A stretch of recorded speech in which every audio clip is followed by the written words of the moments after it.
Hello everyone. Today we're going to share a movie that called The Act of Killing. This is also a documentary, and let's see how this film combines with the serial realism. Next. And first, let's see the plot of the film. The story follows Anwar Congo and his associates who were small-time gangsters before rising to power during the Purge. As they reenact their violent past, they use various cinematic styles, such as westerns, film noir, and musicals to restage their murders, transforming their memories into elaborate scenes. The reenactment blur the line between fact and fantasy, offering viewers a deeply unsettling look into the killer's psyches and their desensitization to the atrocity they committed. And first, let's see the official trailer.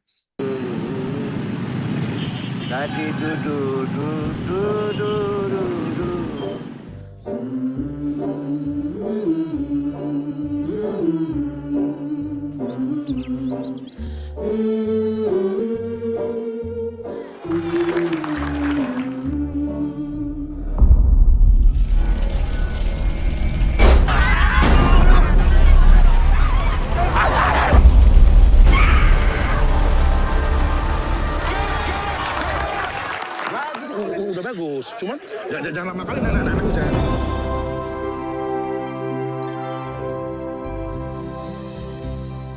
Born free as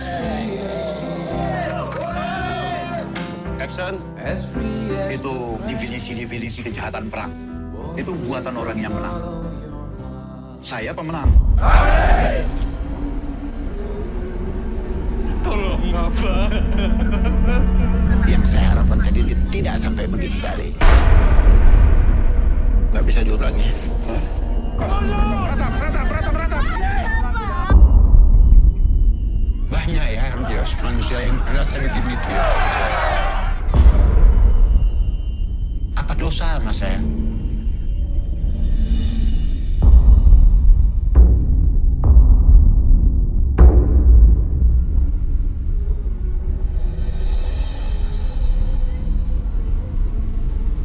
So, based on Bill Nichols' models of documentary, we think the act of killing fall into the performative mode. This mode is characterized by its emphasis on subjective experience, emotional impact, and personal perspective of individuals, often blurring the line between reality and performance. In the act of killing, former Indonesian State school leaders reenact their experience and atrocities in the style of their favorite film genres, which highlights the performative aspects of their memories and personalities. By encouraging these individuals to perform their actions, Oppenheimer reveals both the personal and collective trauma surrounding the Indonesian mass killing of 1965 to 66. This approach doesn't aim to present objective facts in traditional sense. Instead, it seeks invoke an emotional, reflect, and psychological response from viewer, purporting reflection on honor and the banality of violence. This aligns closely with the performative mode, as documentary leverage reenactment and performative elements to develop and divide into complex, subjective truths about memory, guilt, and impunity. The film also challenges audience perception of truth, morality, and complicity, using documentary form not just to inform but to provoke and immerse viewers in an visceral experience. This aligns with Nicholas' description of performative mode as one that seeks to make the audience feel the experience as well as understand it. Next page. So let's continue to talk about why so many filmmakers use the medium of documentary to engage with political issues. We're going to share 4 reasons of using documentary. First, about the authenticity and authority. Documentaries are considered credible because of their close connection to real events or evidence. Audience tend to believe that what is shown in documentaries because it usually contains unretouched images and the real testimonies, which enhance the persuasiveness and the educational nature of film. And second reason is about the revelation and examination. Documentaries provide an opportunity to deeply investigate and expose truths that have been ignored and covered up. For example, the act of killing not only reveals the cruel face of history by having former killer reenact and the atrocities they committed, but also make the audience question power, historical narrative, and moral responsibility. It examines the history of the Indonesian genocide in a bold and unique way, making the audience reflect on the understanding and the memory of history. And my partner will continue to share the reason. So, here are another 2 reasons for the question. First one is, I think, is the emotional impact. Like the documentaries can create a strong emotional bond with the audience and bringing out feelings of empathic, anger, or thoughtfulness in the act of killing. And the small emotional changes shown by the participants during the uh, reenactment reveal their hidden awareness and inner struggling, making the tragedy more reliable for the viewers. And next is the inspiring social action. Like many political documentaries try to push audience to take action or start conversation by showing the direct active effect of problems. And documentaries can engage talking, community involvement, and political change.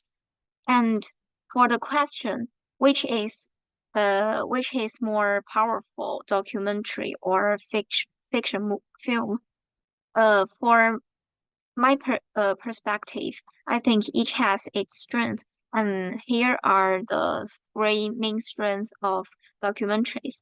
First one is the connection to reality.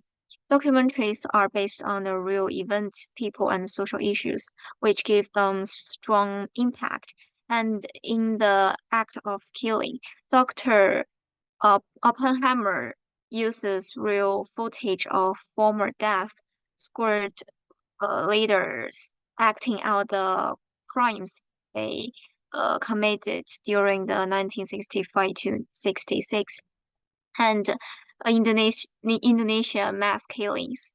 And this approach makes the audience feel like they are watching an honest, direct look at history and making the film's truth more powerful and thought-provoking. And viewers not only see historical fact, but also uh, witness the emotional reaction of the perpetrators themselves. And the next point is the educational value. Like documentaries share fact, expert opinions, and real stories that help teach the audience. The act of killing takes this to another level by allowing former executioners to act out dramatic versions of their violent past, mixing real memories with acting. And this approach helps the audience understand how brutal the events were, while showing how the perpetrators remember the and explain these crimes today. And third one is the social and political impact. Because they are real, documentaries can start social and political discussions. The act of killing is a strong example. It brought international attention to the mass killings in Indonesia, and making both local and international audience face hard truths about crime without punishment and changing history. And such documentaries can lead to more activism and encourage societies to think about their stories and responsibility. And there are also have strengths of fiction films that include the first one is a creative freedom, like fiction films can use storytelling techniques like a symbolism, comparisons, and dramatic plots to create interesting stories. And next point is the emotional depth. Like fiction films often explore the emotions of character deeply, helping viewers connect with the story in the personal way. And while documentaries focus on the real life facts, and fiction films can create complex stories that explore movies and the inner conflict in an emotionally powerful way. And for my personal perspective, in my personal analysis, choosing which form is more powerful depends on the film's goal. If the goal is to inform or show some real world issues, then the documentaries may have an advantage due to their factual base. But if the goal is to explore broader human experience and emotions, maybe fiction films might be stronger due to their creative storytelling. And in the end, the power of the film lies in its ability to connect with the audience, whether through real event or creative storytelling. And both type of the film can be powerful. It depending on how they are made and the personal response they create in viewers. So, in conclusion, the act of killing shows the power of realism through its real impact and challenging viewers' understanding of history, power, the morality, and the film's unique approach. Mixing direct documentary with performance revolves deep truth about how violence is remembered and justified, making it a strong example of realism in film. And that's all for our presentation. Thank you for listening.